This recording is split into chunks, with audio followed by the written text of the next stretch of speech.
السلام عليكم ورحمة الله وبركاته. ازيكم يا سنة تالتة؟ عاملين ايه؟ يا رب تكونوا بخير وفي احسن حال. فيديو النهاردة هنشرح فيه ان شاء الله الRRNA والTRNA وكمان الشفرة الوراثية. يلا قبل ما نبدأ رددوا معايا: يا رب اشرح لي صدري ويسر لي امري واحلل عقدة من لساني يفقهوا قولي. بسم الله. تعالوا نبدأ بأول حاجة معانا النهاردة اللي هو الRRNA اللي هو الحمض النووي الريبوزي الريبوسومي. طب يا ترى الRRNA ده وظيفته ايه؟ قال لك وظيفته ان بيدخل 4 انواع مختلفة منه مع 70 نوع من عديد البيبتايد علشان يبني لي الريبوسومات. ايه هي الريبوسومات؟ الريبوسومات هي عضيات بناء البروتين في الخلية، خدنا فكرة عنها قبل كده في أولى ثانوي. يبقى نكتب عندي هنا وظيفة الRRNA. وظيفته ايه؟ وظيفته ان بيدخل 4 انواع مختلفة من الRRNA مع 70 نوع من عديد البيبتايد علشان يبني الريبوسومات. يبقى لبناء الريبوسومات. ايه هي الريبوسومات؟ الريبوسومات هي عضيات بناء البروتين في الخلية. طب نفتكر مع بعض الMRNA كانت وظيفته ايه؟ نقل الشفرة الوراثية، وركز معايا، نقل الشفرة الوراثية من الDNA في النواة الى الريبوسومات. طيب ليه؟ الريبوسومات طبعا موجودة في السيتوبلازم، هنعرف الكلام ده دلوقتي. علشان يتم ترجمة الMRNA الى احماض امينية. الاحماض الامينية ترتبط مع بعضها بروابط بيبتيدية هتديني سلسلة البيبتايد. ارتباط العديد من سلاسل البيبتايد مع بعضها بروابط هيدروجينية هيديني البروتين المعقد. علشان كده بقول لك ان الريبوسومات هي عضيات بناء البروتين في الخلية. من هنا نيجي نتكلم عن مين؟ نتكلم عن الريبوسومات، ما هو بالترتيب المنطقي اهو. يبقى هنا هنتكلم عن الريبوسومات. اول حاجة بالنسبة للريبوسومات مكان التكوين. هي بتتكون فين؟ في النوية. النوية دي منطقة في النواة. بالنسبة لمين؟ لحقيقيات النواة. ايوه، ما احنا عارفين الكائنات اللي هي تبع حقيقيات النواة بيبقى عندها مكونات النواة اللي هو الغشاء النووي، جواه المادة الوراثية وجواه مين؟ النوية. النوية دي بقى بيتم من خلالها تكوين مين؟ الريبوسومات. خلاص كلام زي الفل. فاقدر اقول لك عضية بتكون عضية تانية اهو.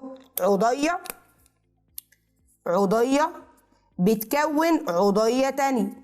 طب انا عندي ده اللي هو مين؟ اللي هو الريبوسوم. مين اللي بيتكونه؟ احنا عارفين اللي الريبوسوم بيتكون داخل النوية اللي داخل مين؟ النواة. يبقى دي الايه؟ النواة. بس بالتحديد الريبوسوم بيتكون داخل مين؟ داخل النوية. طيب مكان عمله هو الريبوسوم ده بيشتغل فين؟ قال لك بيشتغل في السيتوبلازم. احنا لسه قايلين ان الMRNA بيطلع بعد ما بيتم نسخه داخل النواة، بيطلع من خلال الثقوب بتاعة الغشاء النووي إلى السيتوبلازم. يقعد في السيتوبلازم، يجي الريبوسوم يمشي عليه يترجمه إلى أحماض أمينية. الأحماض الأمينية ترتبط مع بعضها بروابط بيبتيدية يديني سلسلة البيبتايد. العديد من سلاسل البيبتايد ترتبط مع بعضها هتديني بروتين معقد. اذا الريبوسوم بيشتغل فين؟ في السيتوبلازم. هتقول لي الكلام اللي انت قلتيه انت عدتيه مرتين بس برضك مش مستوعبه قوي. ما تقلقش، هعمل لك رسمه هتظبط لك الكلام ده كله، تمام؟ بس هي عشان جت في السكه فقلتها بالمره. على فكره برضك في معلومه جت في دماغي دلوقتي. احنا كنا قايلين على الريبوسومات في اولى ثانوي ان في ريبوسومات حره وريبوسومات مرتبطه. الحره موجوده في السيتوبلازم والمرتبطة موجودة بالسطح الخارجي للشبكة الاندوبلازمية. خلاص قلناها بالمرة. طب بالنسبة لمعدل التكوين، قال لك معدل التكوين سريع. طيب ليه؟ مش معنى ما كانش بطيء قلنا عليه ان هو بيكون سريع. قال لك علشان لأن بيتم بناء آلاف من الريبوسومات فين؟ قال لك في الساعة الواحدة في خلايا حقيقيات النواة. طب ليه بيتم تكوين الآلاف من الريبوسومات في الساعة الواحدة؟ طب ما كان يتم عدد أو تكوين عدد قليل من الريبوسومات في الساعة، مش معنى تكوين العدد الكبير ده كله؟ قال لك علشان يوجد أكتر من 600 نسخة من جينات الار ار ان ايه اللي هو الحمض النووي الريبوزي الريبوسومي. لو تفتكر الكلام ده كنا قايلينه في الدي ان ايه المتكرر، لما كنت بقول المفروض كل جين بيبقى ليه نسخة، ولكن في جينات بيبقى ليها اكتر من نسخة. ليه؟ قلت علشان الخلية محتاجاها. يبقى هنا لو انا قلت ليه بيتم تكوين آلاف من الريبوسومات في الساعة الواحدة في خلايا حقيقيات النواة، هقول ليه بقى؟ هقول لأن يوجد أكثر من 600 نسخة من جينات الار ار ان ايه الحمض النووي الريبوزي الريبوسومي الذي يشارك في بناء الريبوسومات اللي بتحتاجها الخلية. وطبعا يعني اقدر اقول ان عدد الريبوسومات في الخلية ده مؤشر على نشاط الخلية. ايوه، يعني لو في خلية فيها عدد الريبوسومات كتير اذا الخلية دي نشطة. طب في خلية عدد الريبوسومات فيها قليل يبقى اذا الخلية ديت مش نشطة او النشاط بتاعها بيكون قليل. بكده احنا اتكلمنا بالنسبة للريبوسومات عن مكان التكوين، مكان العمل، معدل التكوين. نيجي لمين دلوقتي؟ نيجي للتركيب بتاع الريبوسومات. عندي التركيب بتاع الريبوسومات في تركيب كيميائي وفي تركيب وظيفي. يبقى ده تركيب كيميائي وده تركيب وظيفي.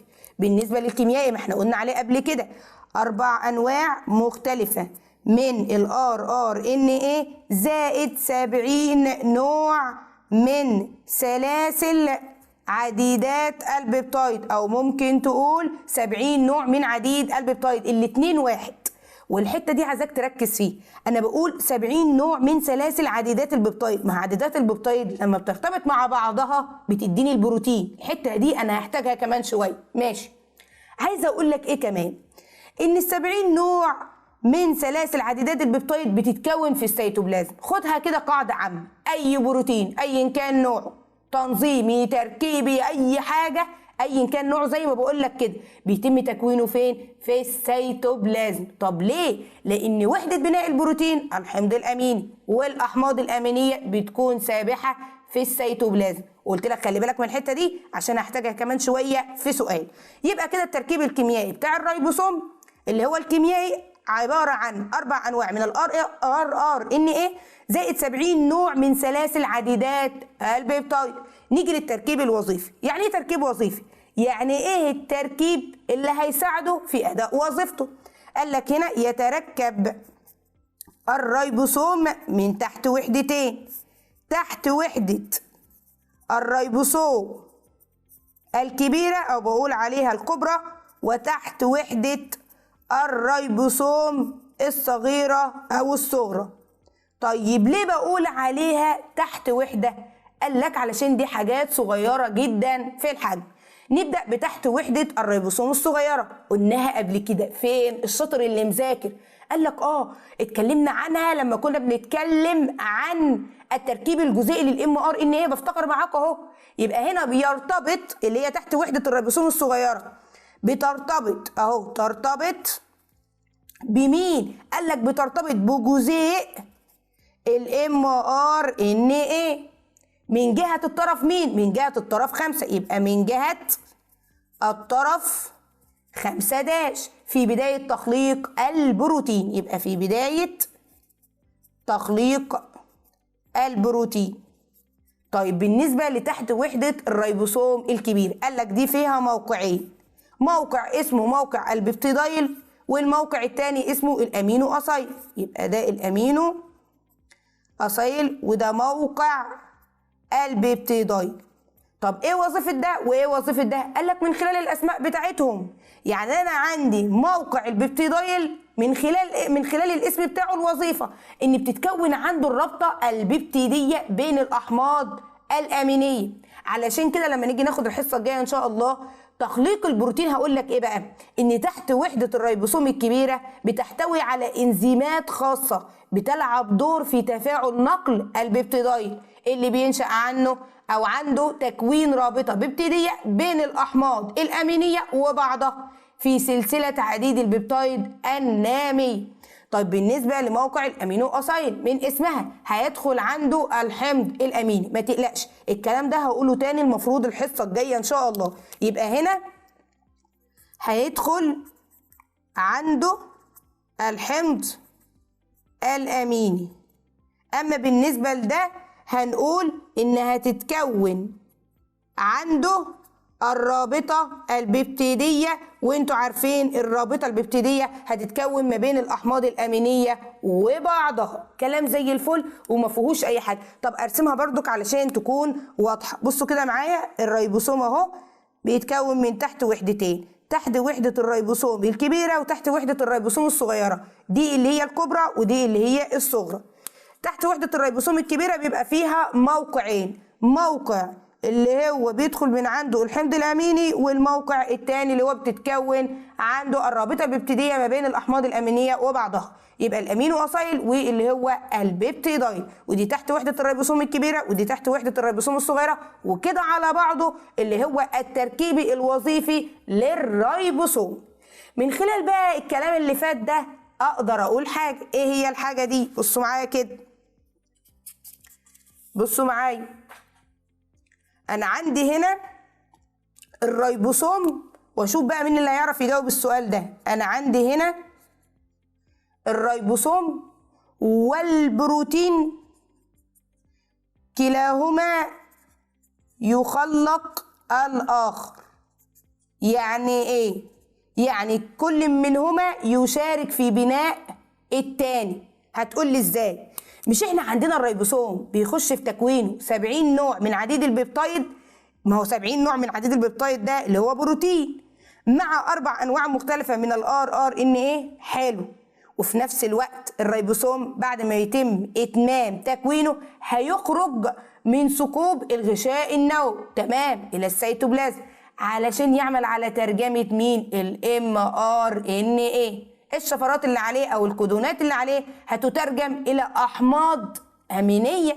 تيجي الاحماض الامينيه تتربط مع بعضها بروابط ببتيديه تديني سلسله البيبتايد، سلسله البيبتايد وبيبتايد وتاني واحده كمان واحده كمان، وهكذا العديد من سلاسل البيبتايد هيتربطوا ببعض بروابط هيدروجينيه هيدوني مين؟ البروتين. يبقى اذا هما الاثنين بيشاركوا في بناء بعض. يبقى هنا هقول ان الريبوسوم ماله؟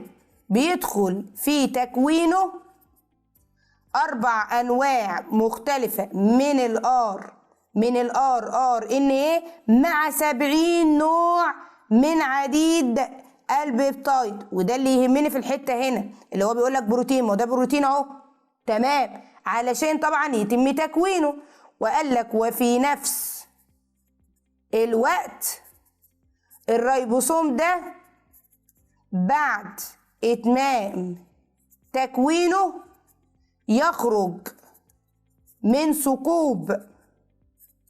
من ثقوب الغشاء النووي الى مين؟ الى السيتوبلازم علشان يروح يترجم لي مين؟ الام ار ان ايه اللي هو الحمض النووي الرسول، اللي هو الام ار ان ايه اللي هو بينقل بقى الشفره الوراثيه زي ما قلنا من الدي ان ايه في النواه الى الريبوسوم علشان يتم ترجمته الى ايه بقى؟ الى تتابع من الاحماض الامينيه في سلسله عديد البيبتايد اللي هو هيكون لي في الاخر بروتين معين او بروتين معقد. كلام زي الفل ما فيهوش اي حاجه. علشان كده يقول لك ايه بقى اللي هي العباره اللي مكتوبه عندك في الكتاب، احنا لازم نفهم كل حاجه، ان اثناء عمليه بناء البروتين بيحصل تداخل ما بين مين ومين؟ الام ار ان ايه والار ار ان ايه. ازاي؟ الار ار ان ايه 4 انواع منه مع 70 نوع من عديد البيبتايد هيكون مين؟ الريبوسوم. طب ما الريبوسوم هيجي يمشي على الام ار ان ايه في السيتوبلازم ويترجمه الى احماض امينيه تتربط مع بعضها بروابط بيبتيديه هتديني سلسله البيبتايد، والعديد من سلاسل البيبتايد هتتربط مع بعضها بروابط هيدروجينيه هتديني البروتين المعقد. بيقول لك ايه بقى؟ بيقول لك لما الريبوسوم ما يكونش قائم بعمله في إنتاج البروتين، إيه اللي هيحصل بقى لما الريبوسوم ما يكونش قائم بعمله؟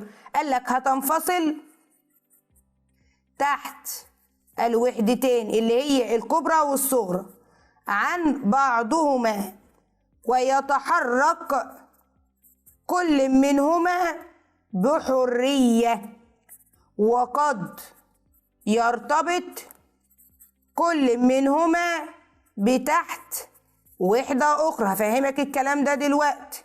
من النوع المقابل لما تيجي تبدأ في بناء البروتين، عند بناء البروتين يعني عند بداية عملية بناء البروتين مرة أخرى. إزاي الكلام ده؟ بصوا كده معايا، دي تحت وحدة الريبوسوم، ده اللي هو موقع الأمينو أسيل وده البيبتيدايل أهو. قال لك إيه؟ لما الريبوسوم ما يكونش قائم بعمله في عملية إنتاج البروتين، دي هتروح في حتة وده هتروح في حتة، كل واحدة هتمشي لوحدها. طب يجي بقى عملية بناء البروتين هتبدأ، ممكن دي تروح ترتبط مع تحت وحدة ريبوسوم تانية صغيرة، ودي تروح ترتبط مع تحت وحدة ريبوسوم كبيرة واحدة تانية من نوع آخر. خلي بالك نقطة مهمة جدا عشان الطلبة بتلخبط في المصطلحات دي، الريبوسوم بيقرأ شفرة مش جين. الام ار ان ايه ده اللي هو عليه الجين اللي اتنسخ من الدي ان ايه داخل النواة وطلع الام ار ان ايه يقعد في السيتوبلازم. فهنا الريبوسوم هيقرأ الشفرة اللي هي الكودونات اللي موجودة على الام ار ان ايه، علشان الطلبة عندها خلط ببعض المصطلحات، فالخلط ده بيخليه ان هو الموضوع ده بيبقى تايه منه، فبيبقى مش عارف قوي الجزئيات الاساسية في الدي ان ايه والار ان ايه. دلوقتي كده احنا خلصنا الار ار ان ايه من خلال وظيفته، دخلنا على الريبوسوم، عرفنا مكان تكوينه ومكان العمل ومعدل التكوين وكمان التركيب بتاعه. دلوقتي بقى نتكلم عن مين؟ نتكلم عن التي ار ان ايه اللي هو الحمض النووي الريبوزي الناقل. يبقى انا عندي اللي هو التي ار ان ايه اللي هو الحمض النووي الريبوزي الناقل. بصوا كده معايا على الصورة بتاعته لان احنا هنشرح عليها بعض الحاجات الخاصة بيه. دي الصورة بتاعته، ركزوا فيها كويس جدا عشان في حاجات هنشرحها كمان شوية عليه. بالنسبة للتي ار ان ايه الحجم بتاعه هو اصغر الاحماض النووية الريبوزية حجما، يبقى هو اصغر الاحماض النووية الريبوزية حجم. ماشي. طب بالنسبة لعملية النسخ، ما احنا عارفين ان هو بيتنسخ منين؟ من الدي ان ايه. ما احنا عندنا التي ار ان ايه والار ار ان ايه والام ار ان ايه بيتنسخوا الثلاثة منين؟ من الدي ان ايه داخل النواة. يبقى ده ينسخ التي ار ان ايه من الجينات بتاعته الموجودة على شكل تجمعات. هنا ذكر لي بقى التجمعات من 7 ل 8 جينات على نفس الجزء من جزيء الدي ان ايه. الكلام ده بواسطة انزيم بلمرة الار ان ايه. كلام زي الفل. طيب بالنسبة للوظيفة بتاعته خلي بالك كده، يعني احنا قلنا في الام ار ان ايه الوظيفة بتاعته بينقل الشفرة الوراثية. طب بالنسبة لوظيفة الار ار ان ايه بيدخل 4 انواع مختلفة منه مع 70 نوع من عديد البيبتايد هيديني الريبوسومات اللي هي عضيات بناء البروتين في الخلية. ايوه اعمل سرد للاحداث كده وانت بتذاكر علشان المعلومات تكون مدعمة في ذهنك وتثبت. طب ده وظيفته ايه؟ قال لك ده بينقل طب ما احنا خدنا الام ار ان ايه بينقل، بس الام ار ان ايه بينقل شفره، اما ده بينقل الاحماض الامينيه اهو. نقل الاحماض الامينيه من السيتوبلازم الى مين؟ الى الريبوسومات وهي شغاله على الام ار ان ايه، يعني اثناء تكوين البروتين. ركزوا بقى في الحته اللي جايه لانها مهمه، لان بيجي فيها نمط سؤال في المساله، في المسائل اللي خاصه طبعا بالدي ان ايه والار ان ايه. ركزوا معايا. هنا بيقول لك ايه بقى؟ بيقول لك لكل حمض اميني نوع خاص من التي ار ان ايه بيتعرف عليه ثم يقوم بنقله. ما احنا قلنا اصلا التي ار ان ايه اللي هو الترانسفير، اللي هو الناقل بينقل الاحماض الامينيه، فقلت لكل حمض اميني نوع خاص من الترانسفير اللي هو التي ار ان ايه، الا ان الاحماض الامينيه لها اكثر من شفر. لها اكتر من ايه؟ من شفر. هل هينقلها نفس الترانسفير؟ قال لك لا، فبالتالي يكون لها اكثر من نوع من الترانسفير. هتقول لي ما فهمتش الكلام ده قوي، واحده واحده وما تقلقش، هوضح لك الكلام وابسطه لك وهقول لك كمان بمثال علشان تفهمه زي ما انتم متعودين ان شاء الله. مش هتطلع من الحصه غير وانت فاهم بامر الله. طيب يعني خلاصة الكلام ده ايه؟ ان الحمض الاميني الواحد ممكن ينقله اكثر من ترانسفير. هتقولي ليه الكلام ده بقى؟ قال لك علشان الحمض الاميني ممكن يكون ليه اكتر من شفرة، لان الحمض الاميني له اكثر من شفرة. طيب بالنسبة للترانسفير قال لك الترانسفير الواحد لا ينقل سوى حمض اميني واحد. هتقول لي ها بدأت افهم شوية. طب ما ناخد مثال علشان نظبط الحتة دي. ناخد مثال جزافا كده، وليكن للحمض الاميني اللي هو الفالين. الشفرات بتاعته انت مش المفروض تحفظها، تمام؟ الشفرات دي مكتوبة عندك في جدول كده، انت مش مطالب ان انت تعرفها، بس انا جايبهولك علشان افهمك الحته دي بيه. يبقى انا عندي الفالين دي الشفرات بتاعته. بص كده معايا، انا عندي ده اللي هو الام ار ان اي، اول شفره اللي هو كودون البدء اللي هو الاي يو جي. احط الشفرات دي بقى. انا عندي هنا او احطها بلون تاني، عندي هنا الجي يو يو، عندي هنا الجي يو سي، عندي هنا الجي يو اي، عندي هنا الجي يو جي. اهم تلاتات في صورة ثلاثيات. نكمل كده، نحط في الاخر اللي هو اي كودون من كودونات الوقف اللي هو اليو اي اي وليكن. نبدأ بقى، نيجي في الاول خالص. انا عندي هنا هيجي مين؟ هيجي ترانسفير ينقل حمض اميني. هتعرف الكلام ده كمان شويه، ان ده هنا هيبقى ده اسمه مضاد الكودون اللي هو خاص بده. يعني هنا ايه هيبقى هنا يو، هنا يو هيبقى قصاده ايه، هنا جي هيبقى قصاده سي. هنا ده احنا عارفينه اللي هو الميثيونين. يبقى اول كودون اللي هو كودون البدء ده بيترجم او بيمثل لي الحمض الاميني اللي هو الميثيونين. طيب نخش على اللي بعده، ركز معايا. هنا مضاد الكودون هيختلف اهو، فانا عندي هنا جي يبقى هنا سي، عندي هنا يو يبقى هنا ايه، هنا يو يبقى هنا ايه.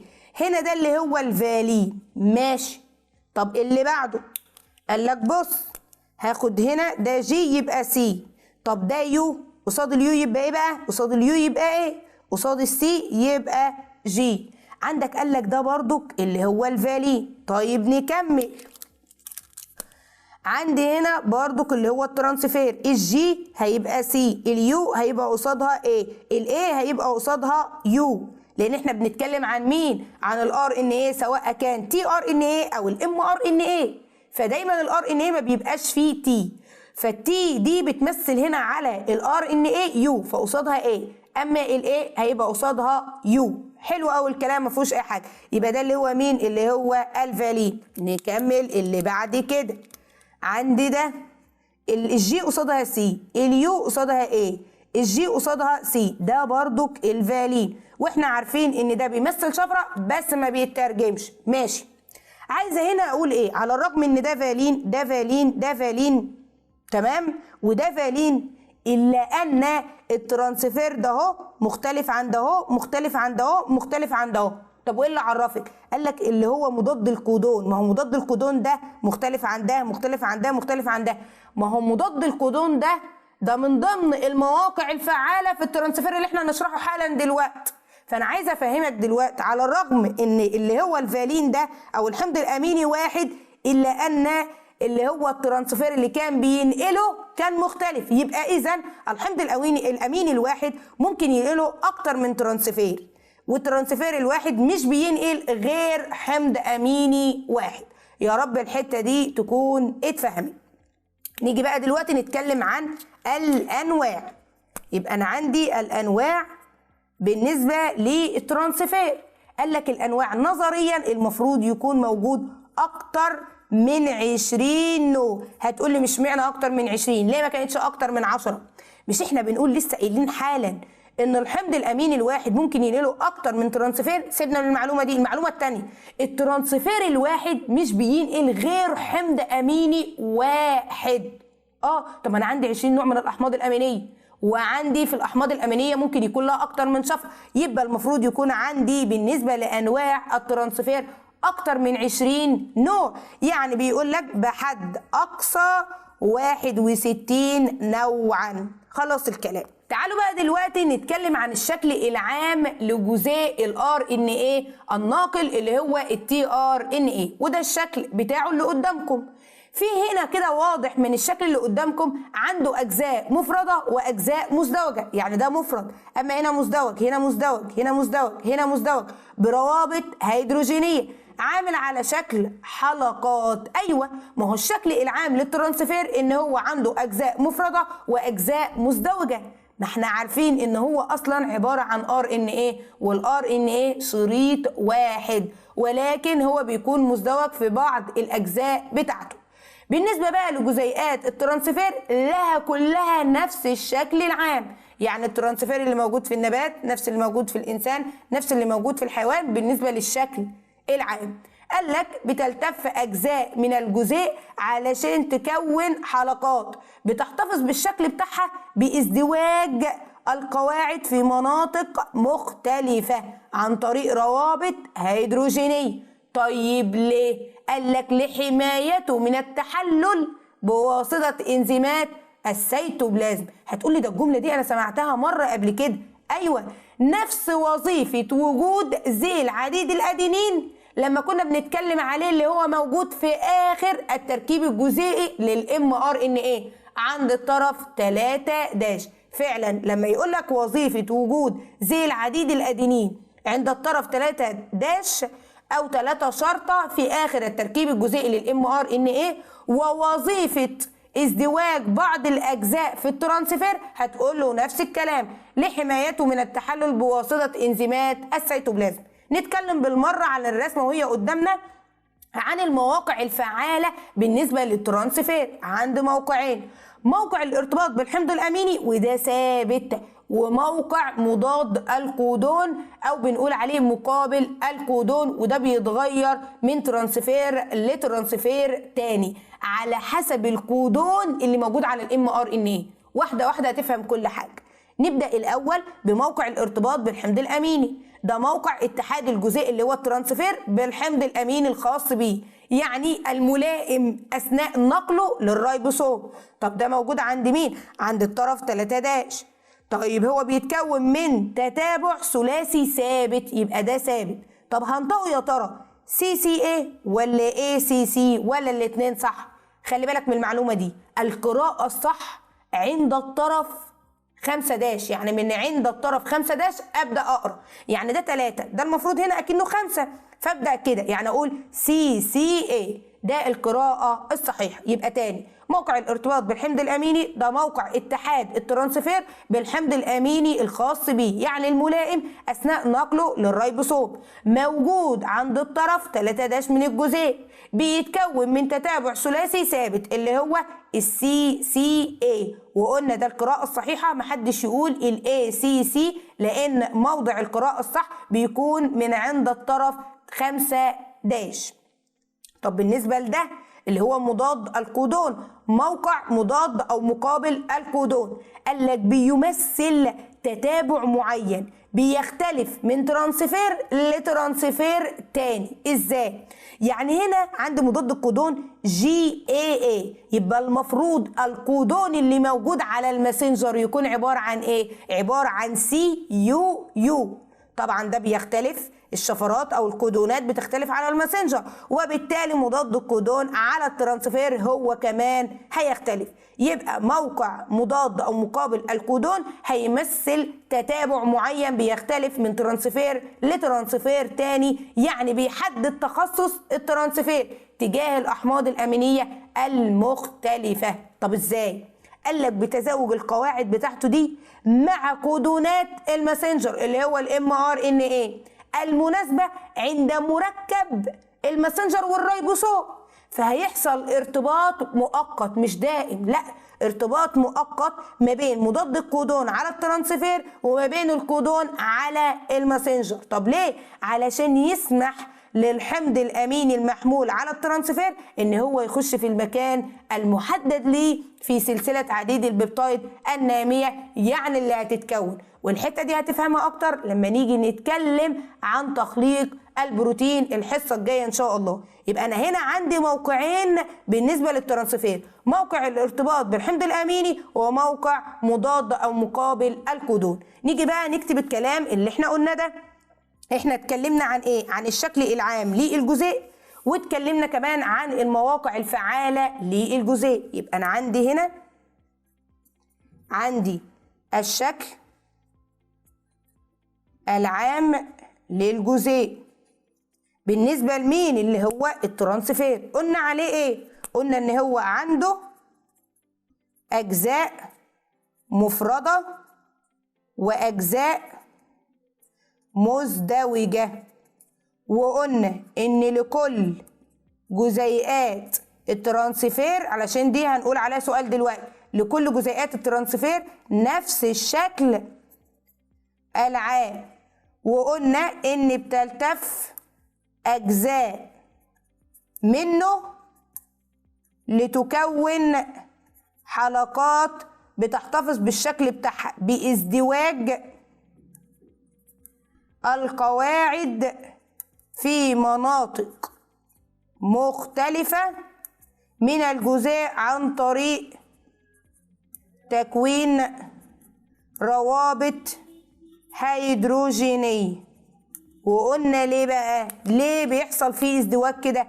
قالك لحمايته من التحلل بواسطة انزيمات السيتوبلازم.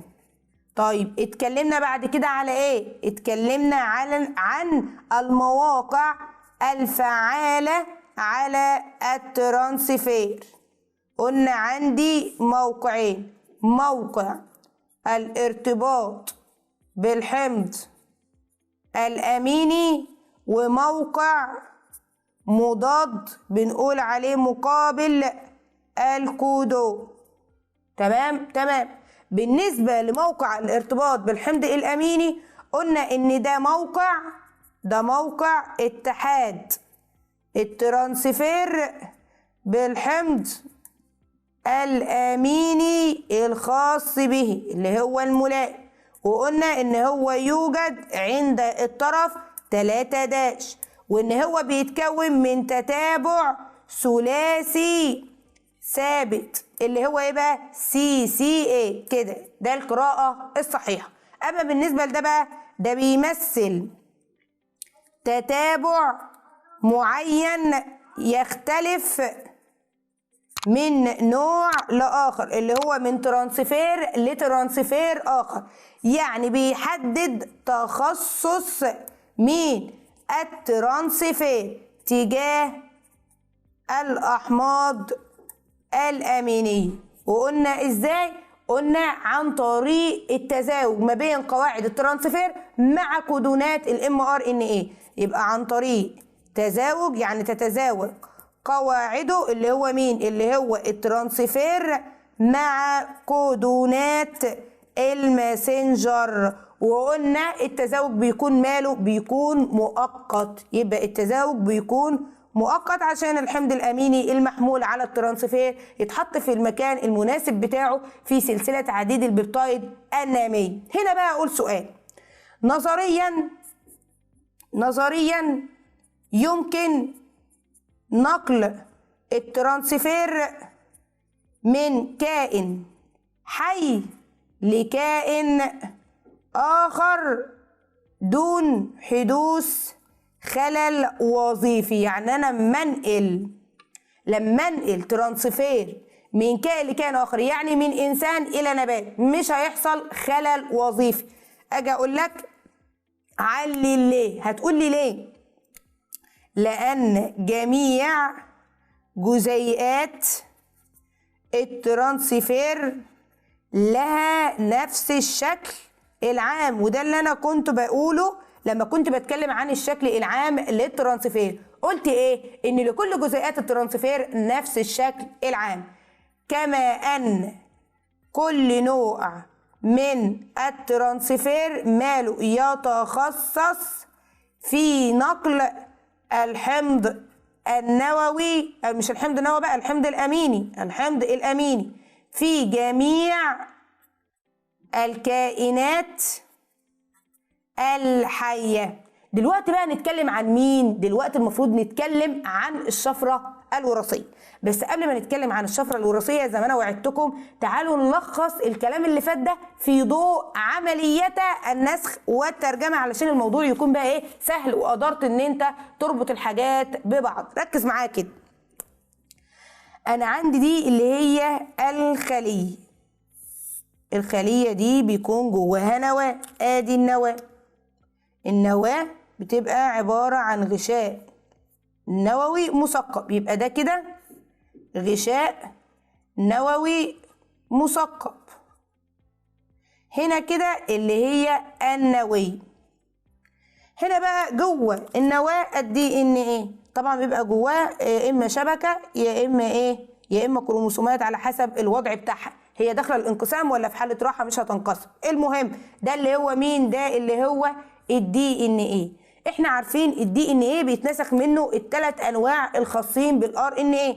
هيتنسخ منه الار ان ايه، وهيتنسخ منه التي ار ان ايه، وهيتنسخ منه الام ار ان ايه. الام ار ان ايه يطلع من خلال الثقوب يقعد بره، هيقعد هنا كده. ده اللي هو مين؟ الماسنجر الام ار ان ايه. بالنسبه بقى للار ان ايه هيعمل ايه بقى؟ ده هيدخل جوه النواه 4 انواع مختلفه منه. وهنا عندي 70 نوع من عديد البيبتايد. دول هيخشوا مع ال4 انواع مختلفه من الار ان ايه ويكونوا مين؟ الريبوسوم. الريبوسوم يطلع من النويه ثم النواه ثم بعد كده يطلع بره. ده اللي هو مين؟ ده اللي هو الريبوسوم. وفي اللي هو الاي والبي الموقعين بتوعه. فده هيروح يمشي على الام ار ان ايه ويترجمه الى تتابع من الاحماض الامينيه في سلسله عديد البيبتايد اللي هيكون بروتين معين. وما تنساش ان ده بيحمل شفرات او بقول عليها كودونات. تمام؟ طب بالنسبه للترانسفير واحنا هننساه، قال لك الترانسفير بيطلع بره بينقل الاحماض الامينيه، واللي هو الريبوسوم وهو ماشي على الام ار ان ايه يجي بقى الترانسفير ينقل الاحماض الامينيه. تاني انا عندي دي اللي هي الخليه جواها نواه، والنواه جواها النويه. انا عندي الدي ان ايه بيتنسخ منه الار ان ايه والتي ار ان ايه والام ار ان ايه. الام ار ان ايه يطلع يقعد بعد ما يتم نسخه، او بيبقى عباره عن جين واحد بيتم نسخه من الدي ان ايه، يطلع يقعد في السيتوبلازم عشان يتم ترجمته بواسطة الريبوسوم إلى أحماض أمينية ترتبط مع بعضها بروابط بيبتيدية هتديني سلسلة البيبتايد. مجموعة من سلاسل البيبتايد ترتبط مع بعضها بروابط هيدروجينية هتديني البروتين المعقد. حلو قوي. طيب بالنسبة للترانسفير هيطلع يقعد بره عشان ينقل أحماض أمينية لما تيجي عملية بناء البروتين تتم. طب بالنسبة للار ان ايه 4 أنواع مختلفة منه مع 70 نوع من عديد البيبتايد. شفت أنا هنا حطيته فين؟ في السيتوبلازم، لأن أي نوع من أنواع البروتين بيتم تكوينها في السيتوبلازم. يخش يعبر الغشاء اللي هي الثقوب بتاعة النواة ثم إلى النوية هيكون لي الريبوسوم. يطلع الريبوسوم بره في السيتوبلازم عشان يمشي على الام ار ان ايه ويترجمه إلى أحماض أمينية. ومين اللي هينقل الأحماض الأمينية؟ اللي هو الترانسفير اللي هو التي ار ان ايه. بصوا كده معايا على الرسمة دي أهو، ده الكلام اللي احنا قلناه اللي هو عمليات النسخ والترجمه. ادي الدي ان ايه هيتنسخ منه الام ار ان ايه يطلع يقعد في السيتوبلازم اللي يترجمه اللي هو الريبوسوم. واثناء الريبوسوم وهو ماشي على الماسنجر يجي بقى الترانسفير ينقله الاحماض الامينيه. هتتكون سلسله من الاحماض الامينيه مربطه مع بعضها اللي هي الاحماض الامينيه مرتبطه مع بعضها بروابط بيبتيديه هتديني سلسله بيبتايد وسلسله بيبتايد تانية وتانية وتالتة ورابعة وهكذا ترتبط مع بعضها بروابط هيدروجينيه هتديني في الاخر البروتين المعقد. خلي بالك من الكلام اللي احنا قلناه دلوقتي علشان هنستكمله. ما انا بحاول اقول لك الكلام بالترتيب المنطقي، المعلومات بالترتيب المنطقي بتاعها علشان الكلام يثبت في ذهنك. تمام قوي. طيب يعني كده اقدر اقول ان الدي ان ايه، وركز معايا بقى في الحته دي، ان الدي ان ايه عليه جينات. ماشي، دي حته احنا عارفينها. طب والام ار ان ايه عليه، ركز بقى، عليه شفرات او كودونات. امين. قال لك بل الشفره مالها اعم من الكودون. ازاي الكلام ده؟ قال لك يعني اقدر اقول على الام ار ان ايه بيحمل شفرة بناء الجين في صورة كودونات. هتقولي ما فهمتش قوي الكلام ده.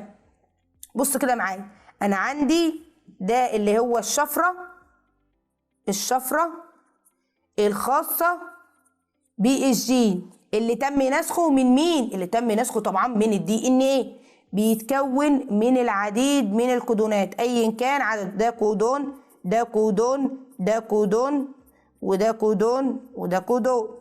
والكودون عبارة عن 3 قواعد نيتروجينية. هنعرف الكلام ده دلوقتي واحنا بنتكلم عن الشفرة الوراثية. يبقى انا عندي هنا الشفره الخاصه بالجين اللي اتنسخ من الدي ان ايه بيتكون من العديد من الكودونات. يبقى اذا الشفره بتتكون من ايه؟ من كودونات. يبقى اذا الشفره اعم من الايه؟ من الكودون. يبقى اذا الشفره تتكون من الكودونات. يبقى تاني، الدي ان ايه عليه جينات، الام ار ان ايه عليه شفرات او كودونات. محدش يقول لي الام ار ان ايه عليه جينات، لا، اصلا الام ار ان ايه عليه جين واحد بس. والكلام ده انا قايلاه في الفنيات بتاعت الحصه اللي فاتت. ماشي، قلت لك بل الشفره اعم من الجين. ليه؟ لان الجين الخاص بالشفره الخاصه بالجين اللي اتنسخ من الدي ان ايه ماله بيتكون من العديد من الكودونات، وكل كودون عباره عن 3 قواعد نيتروجينية، يعني بتكون في ثلاثيات زي ما هنعرف كمان شوية. إذا الشفرة بتتكون من كودونات. يعني أنا دلوقتي لو جيت أعرف الشفرة الوراثية، إيه هي الشفرة الوراثية؟ الشفرة الوراثية هي تتابع النيوكليتيدات. إيه بقى؟ في ثلاثيات اهو، ده 3 قواعد، ده 3 قواعد، ده 3 قواعد، ده 3 قواعد، وهكذا على الام ار ان ايه اللي هو الار ان ايه الرسول، والتي تم نسخها مش من الشريطين، لا، من احد شريطي الدي ان ايه زي ما انتم عارفين اللي بيكون عليه المحفز. دلوقتي بقى نتكلم عن خصائص الشفرة الوراثية. ركزوا معايا كده. يبقى انا عندي هنا خصائص الشفرة الوراثية. ايه هي الخصائص بتاعتها علشان بعد كده نعرف الأدلة على أن الشفرة الوراثية ثلاثية؟ عندي أول حاجة توجد اللي هي الشفرة على mRNA في صورة تتابعات ثلاثية. ما الكلام ده احنا لسه قايلينه في التعريف بتاعها، من النيوكليتيدات اللي هي بتسمى بالايه؟ اللي هي بتسمى بالكودونات. بتتكامل مع مين؟ تتكامل مع تتابعات الجين على الدي ان ايه مع استبدال الثايمين باليوراسيل. هتقول لي الكلام ده انا ما فهمتش منه حاجه. طب ما هناخد المثال هيوضح الكلام ده كله. بصوا كده معايا، ده اللي هو الدي ان ايه، عليه هنا الجينات. تمام، الجين عباره عن تتابع من النيوكليتيدات، وليكن هنا تي سي اي، هنا سي تي اي، هنا اي تي سي. نعمل فاصل كده عشان ايه الموضوع يكون واضح بالنسبه لكم. بصوا كده، انا عندي هجيب منه الام ار ان ايه. انا عندي هنا التي قصادها الاي، السي قصادها الجي، الاي قصادها اليو. محدش يقول لي الاي قصادها التي، لا، انا بتكلم هنا على الار ان ايه. السي قصادها الجي، التي قصادها الاي قصادها اليو. عندي الاي قصادها اليو، عندي التي قصادها اليو، لا الاي قصادها اليو ماشي، التي قصادها الاي. تمام، السي قصادها الجي. تاني نراجع الكلام ده تاني، اي جي يو، عندي هنا جي اي يو. تمام، يو اي جي، خلاص مظبوط الكلام ماشي. وعشان ايه اي غلطه هتبوظ الدنيا وانت ممكن تاخد مني معلومه غلط. تاني انا بقول لو انا عندي ده اللي هو الدي ان ايه وده اللي هو الار ان ايه، انتوا عارفين ان السي بيبقى قصادها الجي، الجي بيبقى قصادها السي، مفيش مشكله في الكلام ده. انا عندي هنا الاي المفروض قصادها التي، بس التي مش موجوده هنا، فيبقى هنا قصادها اليو.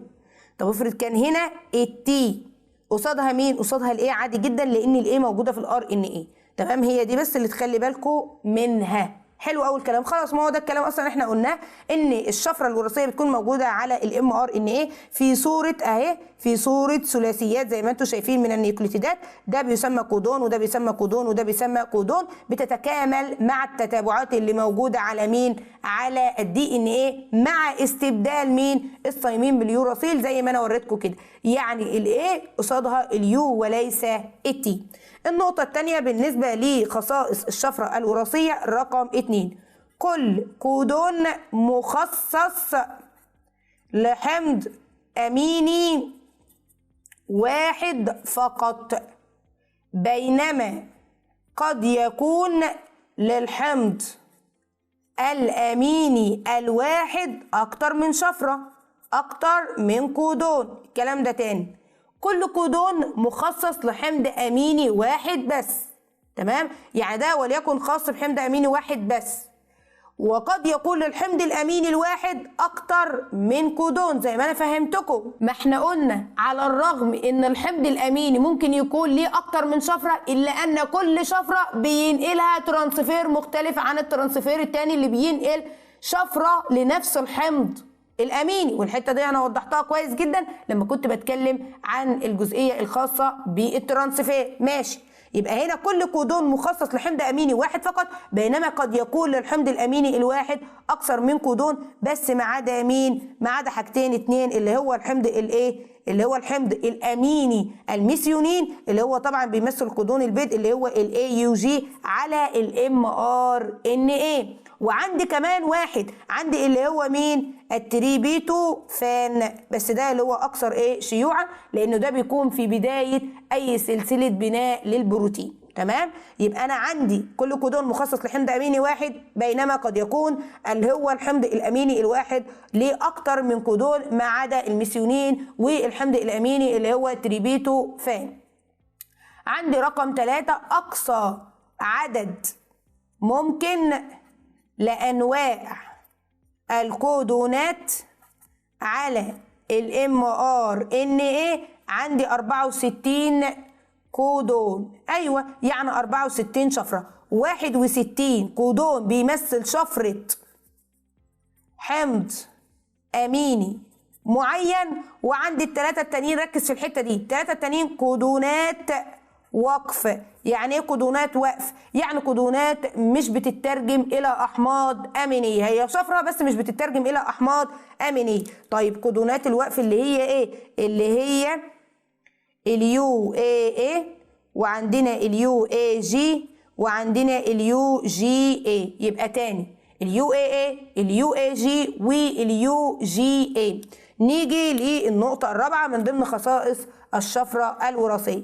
أنا عندي الشفرة الوراثية عالمية أو عامة. أجي أقول لك علل ليه الشفرة الوراثية عالمية أو عامة؟ هتقول لأن نفس الكودونات تمثل شفرات لنفس الأحماض الأمينية. أمال إيه اللي بيخلي الإنسان بيختلف عن الحيوان عن النبات؟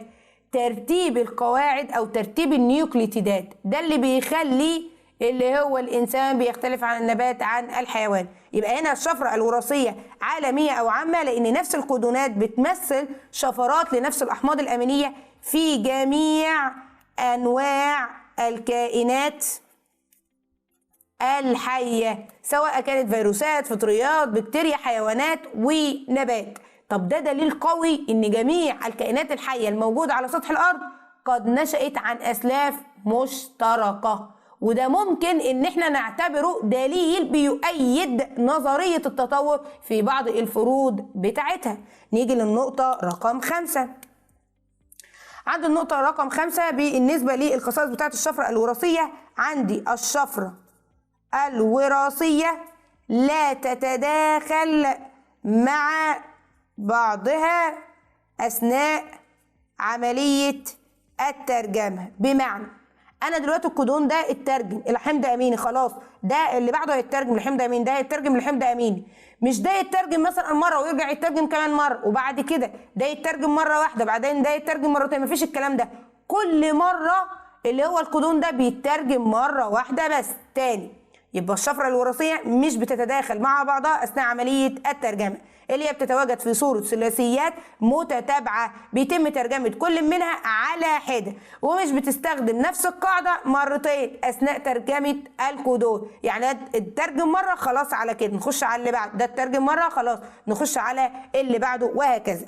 دلوقتي بقى نتكلم عن مين؟ عن الأدلة على أن الشفرة الوراثية ثلاثية، اللي احنا أصلا اتكلمنا عنها في البداية إن هي أصلا ثلاثية من خلال التعريف بتاعها. احنا قلنا إن الشفرة الوراثية تتابع النيوكليتيدات في ثلاثيات. احنا عايزين نتأكد بقى ان الشفرة الوراثية فعلا ثلاثية. يبقى الأدلة على ان الشفرة الوراثية ثلاثية. هنبدأ بحاجات احنا عارفينها. ايه هي الحاجات اللي احنا عارفينها؟ احنا عندنا عدد الأحماض الأمينية هيساوي 20 نوع. عندي عدد النيوكليتيدات اللي بتخش في بناء ال RNA وال DNA 4 أنواع. خلي بالك 4 لل DNA و4 لل RNA. ولأن النيوكليتيدات هي اللي بتشكل شفرات الأحماض الأمينية، ركز بقى في اللي جايه دي، لذا يجب ان تشكل على الاقل 20 شفره مختلفه تدل على مين؟ على 20 النوع من الاحماض الامينيه. الحته دي نكتبها. انا بقول لان النيوكليتيدات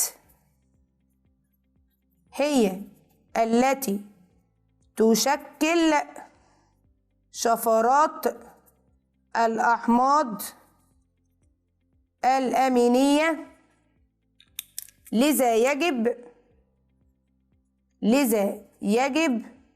أن تشكل على الأقل 20 شفرة مختلفة. ومن هنا بقى نبدأ الافتراضات بتاعتنا. يبقى تعالوا نشوف الافتراضات. أول حاجة أنا عندي لو افترضنا إن الشفرة أحادية، الطلبة هتقول لي يعني ايه الشفرة أحادية؟ هقول له يعني كل نيوكليتيدة هتمثل شفرة، تمثل شفرة لحمض أميني واحد. يعني أقدر أقول إن عدد الشفرات هيمثل لي كام؟ 4 أس 1، يعني هيمثل لي 4 شفرات، وبالتالي فهي هتشكل 4 أحماض أمينية. هل الكلام ده يعقل؟ ده أنا عندي 20 نوع من الأحماض الأمينية، يبقى الكلام ده لا يصلح. طيب لو افترضت إن الشفرة ثنائية، طيب يعني إيه الشفرة ثنائية؟ يعني كل 2 من النيوكليتيدات بتمثل شفرة حمض أميني واحد، يبقى كل نيوكليتيدتين تمثل شفرة حمض أميني واحد. يعني عدد الشفرات 4 أس 2. 4 أس 2 بكام؟ ب16 شفرة. كده هيمثل لي 16 حمض أميني. الكلام ده غلط، مش هيصلح، لأن أنا عندي 20 حمض أميني، يبقى الكلام ده مش هيصلح. غير كده كمان أنا عندي أحماض أمينية لها أكتر من شفرة. طيب لو افترضنا إن الشفرة ثلاثية، يعني إيه الشفرة ثلاثية؟ قال لك الشفرة الثلاثية يعني كل 3 نيوكليتيدات هتمثل إيه؟ هتمثل شفرة حمض أميني واحد. يعني أقدر أقول إن عدد الشفرات بيساوي 4 أس 3. 4 أس 3 بكام؟ ب64 شفرة. هل ده كافي؟ قال لك ده بيكفي ويوفي كمان، وبالتالي فهي تغطي 20 نوع من الأحماض الأمينية. يبقى إذا أقدر أقول على الاحتمال ده إن ده احتمال مقبول. طيب ليه الاحتمال ده مقبول يا سنة تالتة؟ لأنه أكبر من عدد الأحماض الأمينية المطلوبة اللي هي عددها كام؟ 20. وده بيؤكد إيه؟ إن لبعض الأحماض الأمينية أكتر من شفرة زي ما احنا عارفين، ما عدا مين؟ ما عدا الميثيونين والتريبيتوفان. تمام؟ تمام. ناخد بقى آخر حاجة اللي هو إيه؟ 3 معلومات كده على الماشي. خلاص احنا كده خلصنا أصلا. هناخد بقى الفنيات اللي احنا قلناها في الجزئية بتاعة الشرح بتاع النهاردة.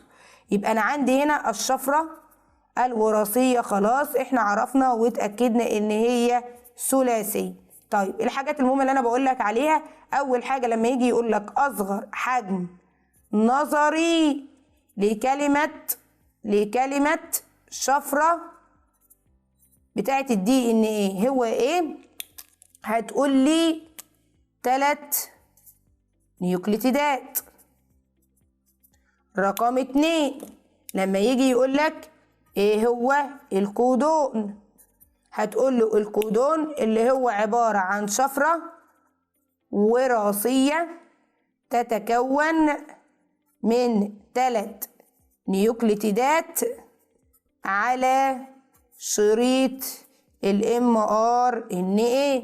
نيجي للنقطة رقم 3 ودي آخر حاجة، إن يوجد كودون واحد لبدء مين؟ لبدء بناء البروتين، واحنا كلنا عارفينه اللي هو مين؟ اللي هو كودون البدء اللي هو AUG.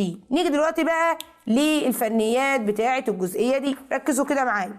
أنا عندي أول نقطة بتقول يتم بناء البروتينات التي تدخل في تركيب الريبوسومات في السيتوبلازم، اللي هو 70 نوع من عديد البيبتايد. ما أنا قلت لك أيا كان نوع البروتين، تركيبي، وظيفة، أيا كان بيتم تكوينه في السيتوبلازم، لأن الأحماض الأمينية اللي بيتكون منها البروتين بتكون سابحة في السيتوبلازم، وده الكلام اللي هو بيقول.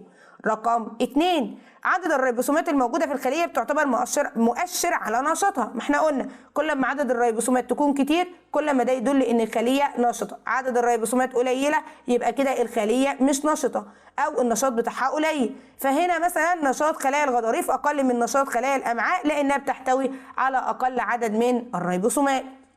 رقم 3 لا تستطيع الريبوسومات وحدها ان تسد حاجة الجسم من الهرمونات. ما احنا عارفين اللي هي الريبوسومات بتديني البروتين. طب والهرمونات معظمها بروتينات وبعضها لايبيدات استرويديه، فبالتالي كده هي مش هتسد حاجه الهرمونات اللي هي الاسترويديه اللي بتتمثل في هرمونات قشره الغده الكظريه اللي هي السكريه والمعدنيه والجنسيه، بالاضافه الى الهرمونات بتاعه المناسل ما عدا طبعا الرايلوكسين لان ده بروتين.